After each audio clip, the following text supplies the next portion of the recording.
எண்ணாகமம் 2ஆம் அதிகாரம். கர்த்தர் மோசேயையும் ஆரோனையும் நோக்கி, இஸ்ரவேல் புத்திரர் அவரவர் தங்கள் தங்கள் பிதாக்களுடைய வம்சத்தின் விருதாகிய தங்கள் தங்கள் கொடி அண்டையிலே தங்கள் கூடாரங்களை போட்டு ஆசரிப்பு கூடாரத்திற்கு எதிராக சுற்றிலும் பாளையமிறங்க கடவர்கள். யூதாவின் பாளையத்து கொடியையுடைய சேனைகள் சூரியன் உதிக்கும் கீழ்ப்புறத்திலே பாளையமிறங்க வேண்டும். அம்மினதாபின் குமாரனாகிய நகசோன் யூதா சந்ததிக்கு சேனாபதியாய் இருக்க கடவன். எண்ணப்பட்ட அவனுடைய சேனை 74,600 பேர். அவன் அருகே இசக்கார் கோத்திரத்தார் பாளையம் இறங்க வேண்டும். சூவாரின் குமாரன் நெதனெயேல் இசக்கார் சந்ததிக்கு சேனாபதியாய் இருக்க கடவன். எண்ணப்பட்ட அவனுடைய சேனை 54,400 பேர். அவன் அருகே செபுலோன் கோத்திரத்தார் பாளையம் இறங்க வேண்டும். ஏலோனின் குமாரனாகிய எலியாப் செபுலோன் சந்ததிக்கு சேனாபதியாய் இருக்க கடவன். அவனுடைய சேனையில் எண்ணப்பட்டவர்கள் 57,400 பேர். எண்ணப்பட்ட யூதாவின் பாளையத்தார் எல்லாரும் தங்கள் சேனைகளின் படியே 186,400 பேர். இவர்கள் பாளையத்திலே முதற் பாளையமாய் போக கடவர்கள். ரூபனுடைய பாளையத்து கொடியையுடைய சேனைகள் தென்புறத்தில் பாளையம் இறங்க வேண்டும். சேதேயூரின் குமாரனாகிய எலிசூர் ரூபன் சந்ததியாருக்கு சேனாபதியாய் இருக்க கடவன்.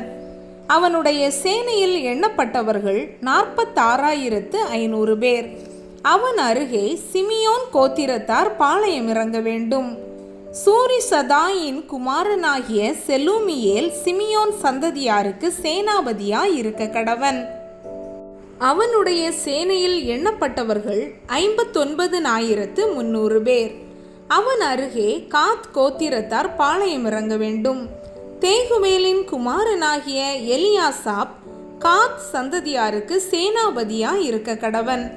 அவனுடைய சேனையில் எண்ணப்பட்டவர்கள் 45,650 பேர். எண்ணப்பட்ட ரூபனின் பாளையத்தார் எல்லாரும் தங்கள் சேனைகளின் படியே 151,450 பேர். இவர்கள் பிரயாணத்தில் 2ஆம் பாளையமாய் போக கடவர்கள்.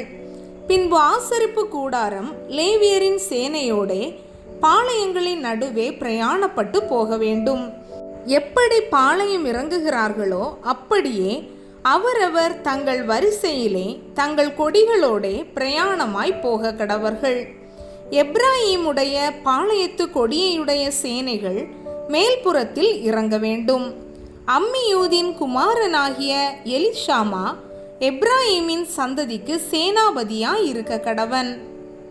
அவனுடைய சேனையில் எண்ணப்பட்டவர்கள் 40,500 பேர். அவன் அருகே மனாசே கோத்திரத்தார் பாளையம் இறங்க வேண்டும். பெதாசூரின் குமாரனாகிய கமாலியேல் மனாசே சந்ததிக்கு சேனாபதியாய் இருக்க கடவன்.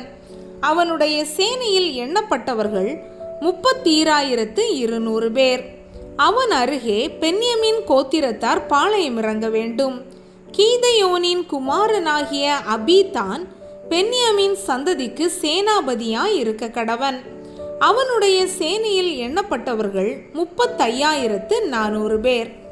எண்ணப்பட்ட எப்ராஹிமின் பாளையத்தார் எல்லாரும் தங்கள் சேனைகளின் படியே 108,100 பேர். இவர்கள் பாளையத்தில் 3ஆம் பாளையமாய் போக கடவர்கள். தானுடைய பாளையத்து கொடியையுடைய சேனைகள் வடபுறத்தில் இறங்க வேண்டும். அம்மிஷதாயின் குமாரனாகிய அகியேசேர் தான் வம்சத்திற்கு சேனாபதியாய் இருக்க கடவன்.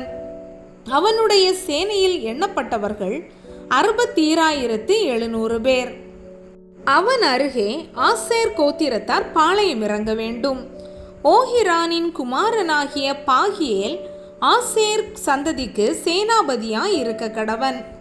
அவனுடைய சேனையில் எண்ணப்பட்டவர்கள் 41,500 பேர். அவன் அருகே நப்தலி கோத்திரத்தார் பாளையம் இறங்க வேண்டும். ஏனானின் குமாரனாகிய அஹீரா நப்தலி சந்ததியாருக்கு சேனாபதியாய் இருக்க கடவன். அவனுடைய சேனையில் எண்ணப்பட்டவர்கள் 53,400 பேர். எண்ணப்பட்ட தானின் பாளையத்தார் எல்லாரும் 1,57,600 பேர். இவர்கள் தங்கள் கொடிகளோடே பின் பாளையமாய் போக கடவர்கள். இவர்களே தங்கள் தங்கள் பிதாக்களின் வம்சத்தின்படி இஸ்ரவேல் புத்திரரில் எண்ணப்பட்டவர்கள். பாளையங்களிலே தங்கள் தங்கள் சேனைகளின் படியே எண்ணப்பட்டவர்கள் எல்லாரும் 6,03,550 பேராய் இருந்தார்கள். லேவியரோ கர்த்தர் மோசேக்கு கட்டளையிட்டபடி இஸ்ரவேல் புத்திரருக்குள்ளே எண்ணப்படவில்லை. கர்த்தர் மோசேக்கு கட்டளையிட்டபடியெல்லாம் இஸ்ரவேல் புத்திரர் செய்து தங்கள் தங்கள் கொடிகளின் கீழ் பாளையமிறங்கி தங்கள் தங்கள் பிதாக்களுடைய வம்சங்களின்படியே பிரயாணப்பட்டு போனார்கள்.